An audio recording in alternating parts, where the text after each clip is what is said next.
number of business people and ministers, some of whom were with you from the morning, where they are beginning to imagine a South Africa that will have a 5% and a 7% growth. They are beginning to imagine that. They are coming up with ideas, and they've identified 18 sort of sectors and subsectors where they are getting to grips with the nuts and bolts of saying, in this sector, we can create so many jobs. In this sector, we can invest so much money.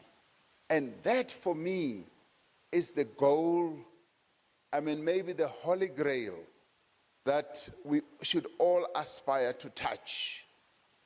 But go beyond touching, to engage with, because that's where we want to be. And we can only be there when we work together. Now, they also said, Mr. President, we are imagining and reimagining a 5%, 7% growth. We would be prepared to do the bit that can be done by the private sector. We want government to deal with the inhibitors, to deal with what holds this great country back from generating that 5% growth.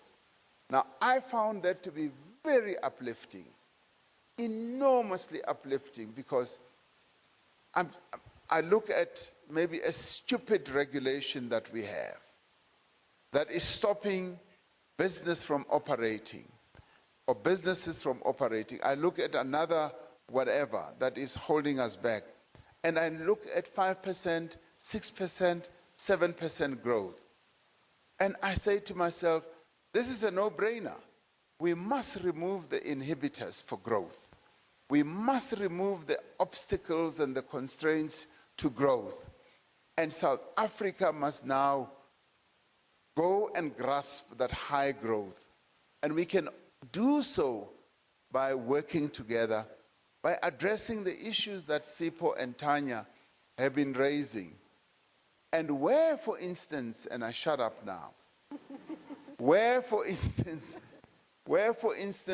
we've been tentative, a bit slow, showing lackluster commitment, you must kick us in the butt.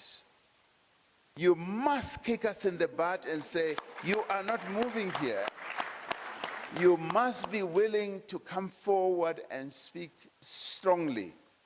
Now, over December, I had 3 people who are amongst you here, Martin Kingston, Sipho, Vichana, and Tanya Cohen, who said, Mr. President, we need to see you right now. And they came to my home and inflicted quite a number of bruises on me by talking straight and saying, this is not going well. But of course, they were painting this against the broad canvas of saying, we've come a long way and we've done all the right things. But here are cracks. Here are constraints. Here is slow movement and so forth.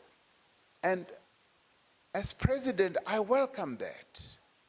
I welcome that because you must be willing to, what do they say in English? They said, talk truth to power. You must be willing to do so if we are going to move this country forward. So I invite you and I say, yes, inflict those blows. We need to hear them, your comments, your criticism, to move the country forward and go beyond just this list that you have given me. Be as hard-hitting as you can be. But in the end, you must be willing that we should work together to address all these problems and challenges. Now, finally, I've shut up. Thank you very much.